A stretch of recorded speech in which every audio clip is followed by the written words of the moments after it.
మొట్టమొదటిగా కూడి వచ్చిన మీ అందరికీ నా హృదయపూర్వకమైన వందనాలు. యోహాను సువార్త ప్రతి ఒక్కరు తీయండి. యోహాను సువార్త పేజీ నెంబర్ 96. యోహాను సువార్త 15వ అధ్యాయము 18, 19 వచనాలు ఒకసారి చదువుకుందాం. లోకము మిమ్మలను ద్వేషించిన ఎడల మీకంటే ముందుగా నన్ను ద్వేషించినని మీరు ఎరుగుదురు. మీరు లోక సంబంధులైన ఎడల లోకము తన వారిని స్నేహించును. అయితే మీరు లోక సంబంధులు కారు, నేను మిమ్మల్ని లోకములో నుండి ఏర్పరచుకుంటేనే చాలు. పరిశుద్ధుడా నా తండ్రి, మీకు వందనాలు, స్తుతులు, స్తోత్రాలు. ఈ పూట ఈ వాక్య ద్వారా మీరు మాతో మాట్లాడండి, సూటిగా మాట్లాడండి. ఈ వాక్యము ద్వారా మమ్మల్ని స్థిరపరిచి బలపరిచి నీ నామానికి మహిమ కలుగునట్లు ఎత్తబడుతున్న ఈ విత్తనములను నీరుని అంటు కట్టి ప్రతి హృదయములో ఈ వాక్యము ఫలించి అభివృద్ధి చేయబడును గాక. ఆమేన్. ఈ పూట ఇక్కడ దేవుడు మనతో మాట్లాడుతున్న మాట, ఈ లోకము ఏం చేసిందంట? ఈ లోకము మిమ్మల్ని ద్వేషించిన వేళ మీకంటే ముందు ఎవరిని ద్వేషించింది? ఎవరిని? యేసుక్రీస్తు ప్రభు వారిని చెప్పండి. యేసుక్రీస్తు ప్రభు వారిని. అంటే ఆయన తన శిష్యులతో మాట్లాడుతున్న మాట ఏంటో తెలుసా? ఈ లోకము మిమ్మల్ని ద్వేషించిందని మీరేం బాధపడవద్దు, ఈ లోకము మిమ్మల్ని దూషించిందని మీరేం బాధపడవద్దు. అంటే లోకము మనల్ని దూషిస్తుందా? లోకము మనలను బాధించే విధానంగా వారి మాటలు ఉంటాయా అంటే ఉంటాయి. ఎప్పుడో తెలుసా అండి? యేసుక్రీస్తు ప్రభువుని అంగీకరించబడి మార్పు చెంది మారు మనసు పొంది రక్షింపబడిన మన జీవితానికి యేసయ్య ప్రవేశించబడిన తర్వాత ఎన్నో విషయాల్లో ఎంతో మంది మనలను ఏం చేస్తారు? దూషిస్తారు, అవమానపరుచుతారు, నిందకరమైన మాటలు వారు మాట్లాడతారు. అంటే ఎందుకు మాట్లాడతారంటే వారు యేసుక్రీస్తు ప్రభువుని అంగీకరించిన వారే ఉన్నందున. యేసుక్రీస్తు ప్రభువుని అంగీకరించిన వారు ఈ రీతిగా మాట్లాడరు. ఎందుకంటే ఇక్కడ రాయబడిన మాట కింద ఏమని రాయబడింది తెలుసా? లోక సంబంధులైన ఎడల మీ లోకము ఏం చేస్తుంది? మీతో స్నేహం చేస్తుంది, అవునా కదా? కానీ మీరు ఈ లోక సంబంధులు, చెప్పండి, మీరు ఈ లోక సంబంధులు కారు, నేను మిమ్మల్ని ఏం చేశాను? వేరుపరిచాను. ఆమేన్, హల్లెలూయా. మీరు ఈ లోక సంబంధులు కాదు అంటే ఏంటి? ఈ లోక సంబంధమైన విషయాలకి సంబంధించిన వ్యక్తులు మీరు కారు. ఆమేన్ చెప్పాలి. ఎందుకంటే దేవుడు మిమ్మల్ని ఏర్పరచుకున్నాను అంటున్నాడు. మీరు ఈ లోక సంబంధమైన విషయాలలో మీరు ఉండకూడదు, ఎందుకంటే మీరు ఈ లోక సంబంధులే కాదంటున్నాడు ఆయన స్పష్టంగా. ఆమేన్. మరి లోక సంబంధులు కాదంటుంటే దానికి అర్థం ఏంటి? మనము ఆత్మ సంబంధుల వ్యక్తులము అని. అది కుర్చీలో కూర్చోండి, వద్దండి అలా కూర్చోండి, పాపం ఇబ్బందిగా ఉంటుంది. ఏమని స్తోత్రం, హల్లెలూయా. ఇప్పుడు చెప్పండి, మనం ఎవరు? ఆత్మ సంబంధమైన వ్యక్తులని ఎవరు చెబుతున్నారు ఇక్కడ? ప్రభువే చెబుతున్నారు. మీరు ఈ లోక సంబంధులు కాదు, మీరు ఆత్మ సంబంధమైన వ్యక్తులు. ఆత్మ సంబంధమైన వ్యక్తులు అంటే దేనికి చెందిన వారు అండి మనం? ఎందుకంటే దేవుడు ఆత్మ కనుక ఆయనను ఆరాధించేవారు ఆత్మతోనూ సత్యముతోనూ ఆరాధించాలి. సత్యము రెండోది. ఈ రెండు ఎవరు? సత్యమన్నా యేసుక్రీస్తు ప్రభు వస్తుందండి, ఆత్మ అన్నా నీతి అన్నా యేసుక్రీస్తు ప్రభు వస్తుంది, వెలుగు అన్నా. ఎందుకంటే ఆయన ఈ లోకంలోనికి ఆయన అన్నమాట, నేను వెలుగులా వచ్చాను. ఎలా వచ్చాను? వెలుగులా వచ్చాను. అంటే ఈ లోకములోనికి వెలుగుగా వచ్చాను అన్నట్టు దానికి అర్థం ఏంటి? మనం ఎక్కడ బ్రతుకుతున్నామని? చీకటిలో మనము బ్రతుకుతున్నాం. ఈ చీకటిలో బ్రతుకుతున్న మీ దగ్గరికి ఆయన అంటున్నమాట, వెలుగులో నేను మీ దగ్గరికి వచ్చాను. కాబట్టి ఇంకా మీరు చీకటి సంబంధమైన వారిగా కాదు, ఆత్మ సంబంధంగా, రెండోది వెలుగు సంబంధులుగా, అంటే యేసుక్రీస్తు ప్రభు బిడ్డలుగా ఉండాలి. ఆమేన్. చూడండి అమ్మ, కిందకి వెళ్ళి చదవండి. అదే వచ్చిన అక్కడే 19వ వచనమే. అందుచేతనే లోకము మిమ్మల్ని ఏం చేస్తుంది? లోకము మిమ్మల్ని ఏం చేస్తుందండి? అవునంటారా? మీ అబ్బాయిలు ఏమన్నారమ్మా నిన్న? యేసయ్య దగ్గరికి వెళ్ళో ఏముంది, ఏమిచ్చారు, ఎందుకు దేవుడు నమ్ముకున్నావు అన్నారా లేదా? అంటే ఇక్కడున్న నిన్నే కాదు, ఇక్కడున్న మమ్మల్ని అందరినీ ఆ మాటలు మేము అనుభవించిన వారమే, పడిన వారమే.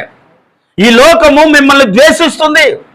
ఎందుకు ద్వేషిస్తుందంటే నీవు అంగీకరించబడిన ఎవరు? దేవుడు ఎవరు? నీతి కలిగిన వాడు. ఎవరు? నీతి కలిగిన వాడు. రెండోది పరిశుద్ధుడు. ఎవరండి? పరిశుద్ధుడు. మూడోది సర్వ సృష్టికర్త. ఆమేన్ చెప్పండి. ఏమండి? ఆయన దగ్గర నీతి ఉంది, నిజాయితీ ఉంది, విశ్వాసం ఉంది. ఈ నీతి, నిజాయితీ, విశ్వాసమును మనము అంగీకరించాము. ఆమేన్ చెప్పాలి. నీతిని, నిజాయితీని, విశ్వాసమును, పరిశుద్ధతను, పవిత్రతను ఎవరు ప్రేమిస్తారో తెలుసా అండి? యేసుక్రీస్తు ప్రభువును అంగీకరించిన వారే. ఆమేన్ చెప్పాలి. ఆమేన్. అందుకే దేవుడు అన్నాడు, ఈ లోకము నుండి నేను మిమ్మల్ని వేరుపరచాను. వేరుపరచబడిన వ్యక్తి ఎలా బ్రతకాలండి? ఎలా బ్రతకాలి? ఎలా బ్రతుకుతాం? ఆత్మ సంబంధమైన వ్యక్తులుగానే బ్రతకాలి. ఈ భౌతిక సంబంధమైన వ్యక్తిగా మనం బ్రతకూడదు. ఎందుకంటే దేవుడు నిన్ను ఏర్పరచుకున్నాడు. ఆమేన్ చెప్పండి. ఎంత ధన్యకరం! దేవుడు ఈరోజు నిన్ను ఏర్పరచుకున్నానని స్వయంగా మాట్లాడుతున్నారు ఆయన. మీరు ఈ లోకానికి సంబంధించిన వారు కారు అంటున్నాడు ఆయన. ఈ లోక విషయాలలో ఉండవలసిన వారు మీరు కారు, మీరు ఆత్మ సంబంధమైన వ్యక్తులు. ఆమేన్. హల్లెలూయా. ఆయన అంటున్న మాట, మనము ఆత్మ సంబంధమైన వ్యక్తులము. కాబట్టి ఈ లోకము మిమ్మల్ని ఏం చేస్తుంది? తిడతాది, చీ అంటది, అసహించుకుంటుంది, అవమానకరంగా మాట్లాడుతుంది. కానీ ఆయన అన్నమాట ఏంటి తెలుసా? మిమ్మల్ని దూషిస్తున్నారు, మీరు బాధపడద్దు. ఎందుకంటే ఈ లోకము నన్ను ఎప్పుడూ, అంటే మీరు అంగీకరించబడిన ప్రభువును కూడా ఈ లోకం అంతా ఏం చేసిందంట? దూషించింది. ఏమండి? ఎప్పుడు దూషించింది? యేసయ్యను ఎప్పుడు ఈ లోకము దూషించింది? ఆయన పుట్టుక నుండి ఇప్పుడు వరకు ఆయన దూషించిన వారు ఎవరున్నారు? ఆయన ఆనంద వారు ఎవరున్నారు? ఆయన కొరకు మాట్లాడిన వారు ఎవరున్నారు? ఆయన కొరకు ఎన్నో విధముకరమైన మాటలు మనం ప్రతిరోజు వింటూనే ఉంటున్నాం. అయితే ఎవరు వీరు? ఎందుకు మనల్ని తిడుతున్నారు? చదువుకుందాం, మరొకసారి చదవండి. ఆ తీర్పు ఇదే, వెలుగు లోకములోనికి వచ్చెను గాని తమ క్రియలు మనుషులు. ఆమేన్ చెప్పండి. చాలు. అంటే తమ క్రియలు ఏమైనాయి? నేను అన్నాను కదా, దేవుణ్ణి ఎవరు సూచించారంటే వారి క్రియలు చెడ్డవైనందున వెలుగుని వారు దూషించారు. వెలుగంటే ఎవరు? ఇప్పుడు ఈ లోకంలోకి వచ్చిన వెలుగు ఆయనే కదండి. అంటే ఇప్పుడు ఎవరిని దూషించారు? ఇప్పుడు మీరు అంగీకరించబడిన దేవుడు దూషింపబడ్డాడంట. అంటే మనము అంగీకరింపబడిన దేవుడు దూషణ పాలైనప్పుడు మనల్ని దూషిస్తుంటే మనకెందుకంది బాధ? ఎందుకు ఆవేశపడిపోతుంటావు? ఒకసారి నీ దేవుడి విషయంలో ఏదైనా ఎవరైనా మాట్లాడేటప్పుడు కలవరపడిపోయి, అల్లిపోయి, అల్లాడిపోతూ అయ్యో దేవుడిని తిడుతున్నారని అనుకో. మనం ఎవరు తిడేస్తున్నారు? దేవుడిని నమ్ముకున్నందుకు నేనే నవ్వులు పాలైపోయాను, దేవుడిని నమ్ముకున్నందుకు నేనే అవమాన పాలైపోయాను, దేవుడిని నమ్ముకున్నందుకు ఎందుకురా ఇలాంటి దేవుడిని నమ్ముకున్నామని ప్రతి ఒక్కరు అడుగుతున్నారు అన్న భయం. అయితే వీరెవరయ్యా అంటే వీరు చీకటిని ఉన్నవారు. వీరు వెలుగులో ఉన్నవారు. వెలుగులో ఉన్నవారంటే ఇక్కడ నిలవబడిన మీరే. ఆమేన్ చెప్పండి. అంటే వెలుగు ఎవరో మీకు తెలుసు కదా. వెలుగు ఎవరో ఎవరికి తెలియదంటే వారు చెడ్డ క్రియలు ఉన్నందున. వారి చెడ్డ క్రియలు అంటే పాపములో, శాపములో బ్రతుకుతున్నవారు. ఏంటి? చెడ్డ క్రియలు ఎప్పుడైతే విడిచిపెడతారో వారు పర సంబంధమైన వ్యక్తులు, అనగా ఆత్మ సంబంధమైన వ్యక్తులు. ఆమేన్ చెప్పాలి. హల్లెలూయా. అంటే ఆత్మ సంబంధమైన వ్యక్తులు ప్రభువును అంగీకరిస్తే చెడ్డ క్రియలని వారు ప్రభువును దూషించేవారుగా ఉన్నారు ఇక్కడ. ఎందుకంటే వారు క్రియలు ఏమైనా చెడ్డవైనవి. అంటే క్రియ అనగేంటండి? వారు చేసే పని. అయితే వారు చేసే పని అంటే వారు ప్రవర్తన ఎక్కడ? ఈ భూమి మీద ఉండగా వారి యొక్క ప్రవర్తన చెడ్డవైతే వారు యేసుక్రీస్తు ప్రభువును అంగీకరించేవారుగా. ఇది తెలియదండి అంతే. ఆమేన్ చెప్పండి. నిన్ను దూషించే ప్రతి ఒక్కరికి ఇది తెలియదు. నిన్ను అవమానపరుచుతున్న వారికి ఇది తెలియదు. నిన్ను నిందిస్తున్న వారికి ఇది తెలియదు. నిన్ను నిందల పాలు చేస్తూ అవమానకరంగా మాట్లాడుతున్న ప్రజలకు ఏమి తెలియదంటే యేసుక్రీస్తు ప్రభు నిజమైన దేవుడని చప్పట్లు కొట్టాలండి ఇప్పుడు. హల్లెలూయా. యేసుక్రీస్తు ప్రభు నిజమైన దేవుడని వారికి తెలియదు కనుక మీరు అంగీకరించిన దేవుణ్ణి వారు దూషించుచున్నారు. అయితే ఆయన అన్నమాట, నిన్ను దూషిస్తున్నారని నువ్వేమి, నిన్ను అవమానపరుచుతున్నారని నువ్వేమి, నిన్ను నవ్వుల పాలుగా మాట్లాడుతున్నారని నువ్వేమి, నువ్వు ఎందుకో తెలుసా? వారు నన్ను ఎప్పుడో దూషించేశారు. వారు ఎప్పుడో నన్ను తిట్టారు, ఎప్పుడో నన్ను అవమానపరిచారు. ఏమండి, యేసుక్రీస్తు ప్రభుని దూషించిన వారు అవమానపరచలేదా? ఆయన అవమానాలు, ఆయన దూషణపరమైన పరిస్థితులు మనం చూసేటప్పుడు మనం ఆ బైబిల్ చదివేటప్పుడు అనిపిస్తామో, యేసుక్రీస్తు ప్రభు ఇన్ని శ్రమలు పడ్డారా, ఇన్ని బాధలు పడ్డారా, ఇన్ని కష్టాలు పడ్డారా, ఇంత భయంకరమైన పరిస్థితి కొంటే యేసుక్రీస్తు ప్రభు వెళ్ళారా అనిపిస్తూ ఉంటుంది. అయితే ఈ వాక్యమును ధ్యానిస్తే అనిపిస్తుంది మనకి. మనము ధ్యానించకపోవటం వల్ల మనం అనుకునేది ఏంటంటే, నన్ను దూషిస్తున్నారు, నన్ను అవమానపడుతున్నారు, నన్ను తిడుతున్నారు, నన్ను నిందిస్తున్నారు అని మనం ఏం చేస్తుంటామండి చెప్పాలి. మనం బాధపడుతూ, ఒక్కొక్కసారి దేవుడి మీద అసహ్యం చేసుకుంటూ, ఒక్కొక్కసారి దేవుడి మీద కోప్పడిపోతూ, అయ్యో ఏంటి, ఎందుకు నిన్ను నమ్ముకున్నాం వల్ల నా పరిస్థితి ఎందుకు అని ఒక్కొక్కసారి మనం దేవుడినే నిందించేస్తూ ఉంటాం. ఆయన అంటున్నాడు, వద్దు, నువ్వేమీ భయపడద్దు. ఎందుకు తెలుసా? ఆ ప్రజలు నన్ను కూడా తిట్టారు. హల్లెలూయా. నీవు నమ్ముకున్న నీ దేవుని కూడా వారి నిందల పాలు చేశారంట.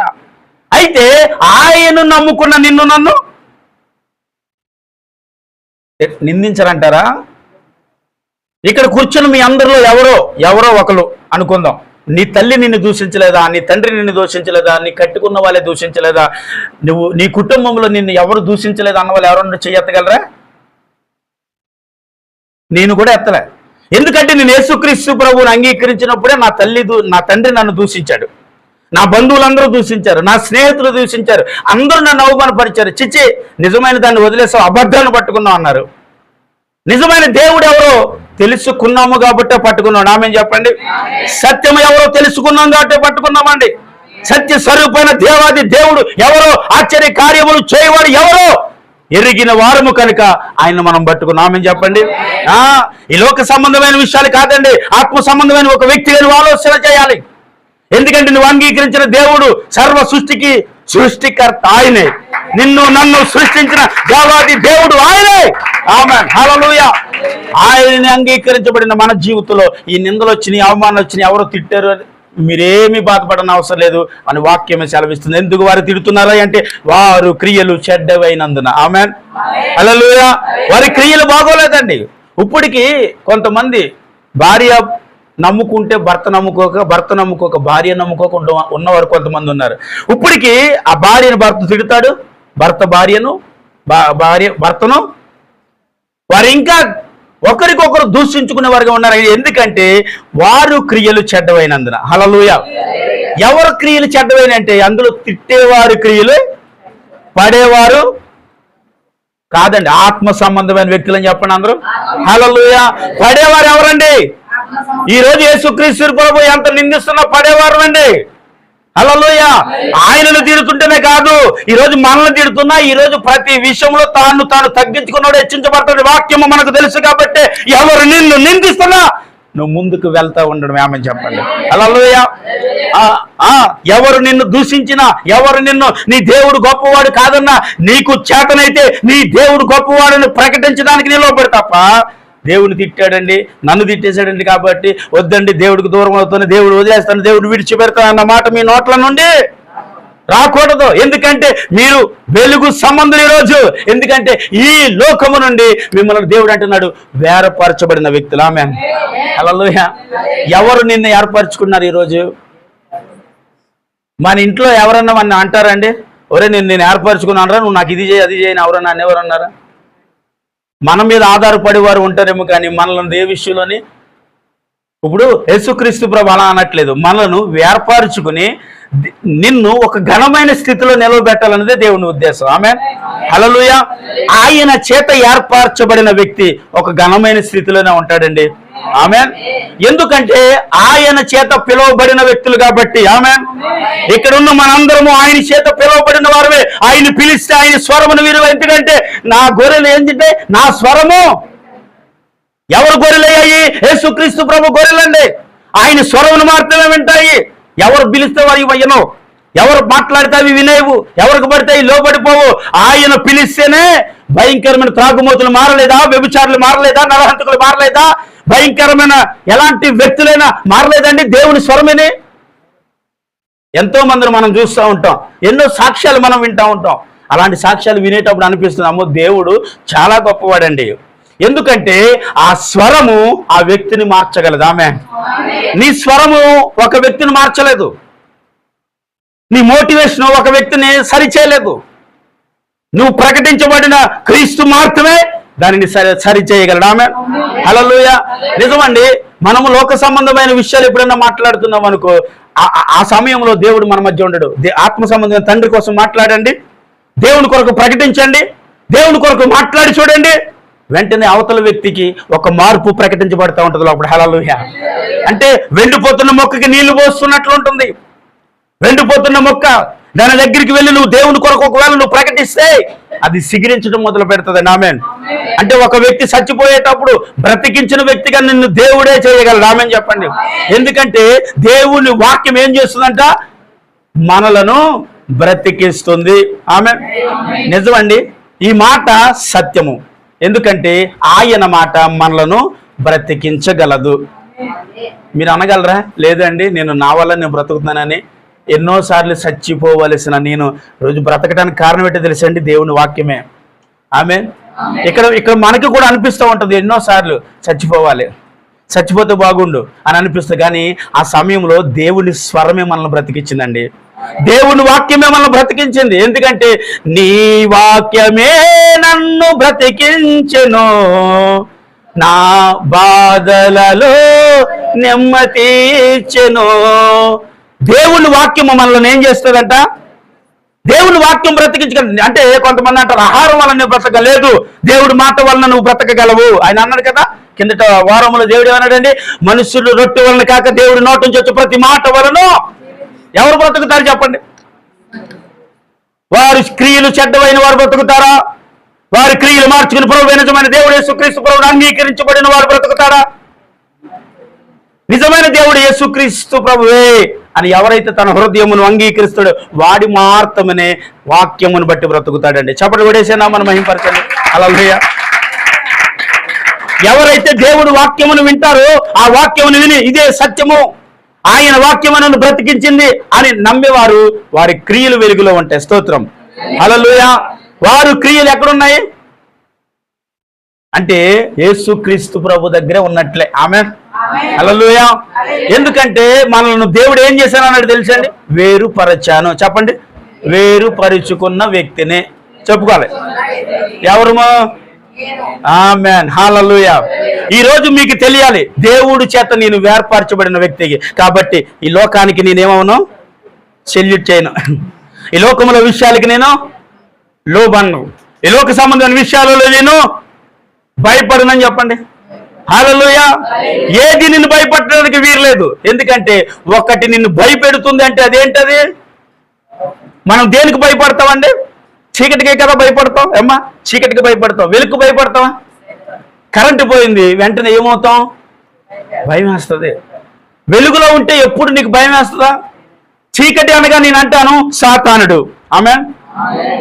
వాడు సాతానుడు. వాడు క్రియలు బాగోలేనందున వాడు మనల్ని చెడుపుటకును, వాడు మనల్ని పాడు చేయటానికి వాడు ఖచ్చితంగా వాడు ఉన్నాడని నువ్వు గ్రహించగలగాలి. అదే వాడికి పెట్టిన పేరు నేను చీకటి. హల్లెలూయా. అయితే మనము చీకటిలో ఉంటే ఒకవేళ భయపడుతూనే బ్రతుకుతాం. అంటే భయపడి బ్రతకటం అంటే ఏదైనా ఒక చిన్న తప్పు మన జీవితంలోకి వచ్చిందనుకోండి, ప్రతిరోజు ఏం చేస్తాం? భయపడుతూనే బ్రతకాలి. భయపడుతూనే. సత్యంగా నువ్వు ఎదురుకు వెళుతున్నావు అనుకో, దేనికి భయపడతాం చెప్పాలండి? ఇప్పుడు ఈ మైక్ ఉంది. ఈ మైకు ఒక వ్యక్తి కొనిచ్చారు, నాకు ఒక వ్యక్తి కొనిచ్చారు.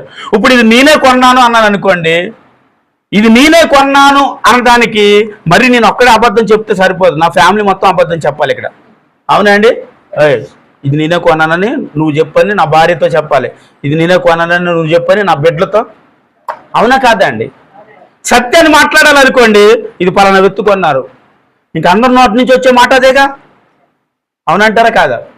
అంటే అబద్ధం ఆడటానికి వాడు జనకుడు. ఎవడాడు? సాతానుడు. వాడు అబద్ధాలు ఆడే విషయంలో వాడు. కాబట్టి మనకి చీకటి అంటే భయం. అంటే నేను అంటాను సాతానుడు చీకట్లోనే ఉన్నాడు వాడు. కానీ మనం ఎక్కడున్నామంట? వెలుగులో ఉన్నా. అంటే నేను అంటాను మనం యేసయ్య దగ్గర ఉన్నాం. హల్లెలూయా. మనం ఎక్కడున్నాం చెప్పండి? యేసయ్య దగ్గర ఉన్నామండి. కాబట్టి మనకి చీకటి అంటే భయం, లోకమైన క్రియలంటే మనకు భయం, లోక సంబంధమైన క్రియల మధ్య మనం భయం, లోకంలో ఉన్న దేనికి మనం అవి మనల్ని చూసి భయపడాలి. హల్లెలూయా. ఎందుకంటే మీరు అంగీకరించిన యేసుని చూసి అవన్నీ భయపడినాయి. హల్లెలూయా. చెప్పండి, నన్ను అంగీకరించిన యేసుని చూసి అవన్నీ భయపడినాయి. హల్లెలూయా. అంటే మీరు అంగీకరించబడిన యేసుని చూసి అవి భయపడిన అంటే ఆయన అంగీకరించబడిన నీవు వాటికి భయపడకూడదు. దేనికి భయపడకూడదు? చీకటికి మనం, అంటే సాతాను క్రియలకు మనము. ఎందుకంటే మనం ఎవరమంట? వెలుగు సంబంధం అని చెప్పండి. వెలుగు సంబంధులము అంటే యేసుక్రీస్తు ప్రభు. అది అక్కడ ఆగిపోయారే, ఆయన బిడ్డలో అని చెప్పలేదు మీరు. యేసుక్రీస్తు ప్రభుని ఆగిపోయారు. యేసుక్రీస్తు ప్రభు బిడ్డలము. ఆమేన్. అదేంటండి మరి ఆయన బిడ్డలు అవ్వద్దా మనం? ఆయన బిడ్డలు అయినప్పుడు మనం అంటాం మన బిడ్డల్ని, ఒరే బాబు అక్కడికి బయటికి వెళ్ళకో, లైట్ వేసుకో, చీకట్లోకి వెళ్ళకో. ఎందుకంటాం? వాడు భయపడతాడు. యేసుక్రీస్తు ప్రభు కూడా అంతేనండి. ఆయన వెలుగుతో మనతో ఉన్నాడు, వెలుగే మనల్ని నడిపిస్తున్నాడు. ఈ లోకంలో ఉన్న దాన్ని చూసి భయపడొద్దని చెప్తున్నాడు. ఆమేన్. హల్లెలూయా. దేనికి నువ్వు భయపడొద్దు, చీకటికి భయపడొద్దు, సాతాన సంబంధమైన క్రియలకు ఆలోచనలకు భయపడద్దు. ఎందుకంటే చెప్పండి, యేసుక్రీస్తు ప్రభు మనకి ఎక్కడున్నాడు? ఇప్పుడు వెలుగై మన మీద ఉన్నాడు. అంతే. ఆమేన్. ఇశ్రాయేలు ప్రజలు నడుస్తున్నప్పుడు వారికి వెలుగై, చెప్పండి, వారు త్రోవంతట్లోనే ఎంత వెలుగుంటే చీకటి నడితే ఇంకా భయం ఏంటి? ముళ్ళున్నా కనిపిస్తుంది, గాజున్నా కనిపిస్తుంది, పామున్నా కనిపిస్తుంది, కప్పున్నా కనిపిస్తుంది, తేలున్నా కనిపిస్తుంది. అని కనిపించవా? అంటే వాటన్నిటిని ఒకవేళ నువ్వు భయపడతావేమని వారికి ఏమయ్యారా అంటే అగ్ని స్తంభము. ఈరోజు మనందరి జీవితాలలోనూ ఆయన ఆ రీతిగానే మనల్ని ప్రతిరోజు కాపాడుకుంటూ వస్తున్నాడండి. చాలా మంది అంటారు, అబ్బాయి ఆయన ఎక్కడ కాపాడుతున్నాడు, ఆయన ఎక్కడ కనిపిస్తున్నాడు, ఆయన ఎక్కడ కనికరిస్తున్నాడు, ప్రతి క్షణము దేవుడు నీతో ఉంటున్నాడు, నిన్ను నడిపిస్తున్నాడు, ప్రతి అవసరతలను తీరుస్తున్నాడు. అరే బిడ్డ, చీకట్లో పోవద్దు. చీకట్లోకి వెళ్తే చాలా అపాయకరమైన జంతువులు బట్టి చీకటి సంబంధమైన క్రియలు ఎవరి దగ్గర ఉన్నాయంటే వారు క్రియలు చెడ్డవైనవి కాబట్టి యేసుక్రీస్తు ప్రభువు వారు దూషించిన వారే ఉన్నారని వాక్యము రాయబడి ఉంది. ఈరోజు నీవు చీకటి సంబంధమైన వ్యక్తివి కాదు, లోక సంబంధమైన వ్యక్తి కాదు, దేవుని చేత ఏర్పరచబడిన వ్యక్తివి. ఆమేన్. ఏమంటే దేవుడి చేత ఏర్పరచబడిన వ్యక్తి. దేవుని పనులు ఎలాగుంటాం చెప్పాలి అంటే లోకంలో ఎలా బ్రతుకుతాం? ఏర్పరచబడినట్టే బ్రతకాలి. ఏర్పరచబడినట్టుగా బ్రతకటం అంటే దేవుని వాక్యము ఒక మాట సెలవిస్తుంది. ఏంటో తెలుసా? ఇప్పుడు ఉప్పు ఎలా తయారవుతుందో మీకు అందరికీ తెలుసా? ఏమండి మీకు తెలిస్తే సార్ గారు, ఉప్పు ఎలా తయారవుతుంది? సముద్రం మీద తయారైపోద్దండి అండి. సముద్రం మీద ఉప్పు తయారవుతుంది కదండి. సముద్రము నుండి కొంత నీరుని వేరు చేస్తారు, వాటికి మడి కడతారు. మడి కట్టి అంటే మడి అంటే గొట్లేస్తారు. గొట్లేసి సముద్రం నుండి కొంత నీటిని ఆ గట్లు మధ్యకి తీసుకొస్తారండి. అవి ఎన్ని రోజులుగో తెలియదు కానీ అవి చూశాను. అవి కొన్ని రోజుల తర్వాత ఉప్పు కళ్ళుగా మారుతాయి. అంతా కూడా సముద్రంలో ఉన్నంతసేపు అది ఉప్పు కళ్ళుగా మారుతుందా? క్రైస్తవుని బైబిల్లో ఉప్పుతో పోల్చబడింది. హల్లెలూయా. క్రైస్తవుడు ఉప్పుతో పోల్చబడ్డాడు. అంటే సముద్రము నుండి ఆ నీరు వేరుపరచబడితేనే అది ఉప్పు అయింది. సముద్రంలో ఉన్నంతసేపు అది ఉప్పు కాదుగా. ఈ లోకంలో ఒకవేళ మనం అలా బ్రతికితే లోక సంబంధమైన వ్యక్తి అవుతాం. కానీ దేవుడి చేత వేరపరచబడిన వ్యక్తి అంటే నువ్వు ఉప్పుగా మార్చబడాలి. ఆమేన్. అంటే ఉప్పుగా మార్చబడాలి. ఇప్పుడు ఏదైనా ఒక వస్తువు తినాలి అంటే అందులో సరిపడిన ఉప్పు ఉంటే తింటామండి, లేకపోతే ఉప్పు లేకపోయినా తింటామా? ఉప్పు లేకుండా తినలేం కదమ్మా. ఉప్పు ఉంటేనే ఎక్కువైపోతే పారవేయడానికి తప్ప దేనికన్నా పనికి వస్తుందండి. ఒక క్రైస్తవుడు ఉప్పుతో ఎందుకు పోల్చబడ్డాడంటే ప్రతిదానికి సరిపడగా నీ జీవితాన్ని దేవుని ఎదుట కనిపించినట్లుగా. అంటే సముద్రం నుండి నీరు వేరుపరచబడకపోతే ఉప్పు కాలేదు కాబట్టి ఈ లోకం అనే సముద్రం నుండి మనల్ని దేవుడు ఏం చేశాడంటే వేరుపరచుకున్నాడండి. హల్లెలూయా. వేరుపరచబడిన నీళ్లు మళ్ళీ వెనక్కి వెళ్ళిపోతే ఉప్పు అవుతుంది. అక్కడే నిలబెట్టేటట్టు దానికి కట్లేస్తారు కాబట్టి అందులోనే ఉండి అది ఉప్పుగా చేయబడుతుంది. అందుకే ఈ లోకములోనికి మనం కలిసిపోకూడదు. వేరుపరచబడిన వ్యక్తి ఎలాగైతే బ్రతకాలో అలా బ్రతికితేనే ఒక పనికి, అంటే నువ్వు దేవుని పనికొచ్చి పాత్రగా వాడబడగలవు. స్తోత్రం చెప్పండి. హల్లెలూయా. ఎందుకంటే దేవుడు మనల్ని ఏం చేశాడు అంటే వేరుపరచుకున్నాడు. చెప్పండి అందరూ. దేవుడు నన్ను వేరుపరచుకున్నాడు కాబట్టి ఈ లోక సంబంధమైన ఏది నన్ను ఏమీ చేయలేదు.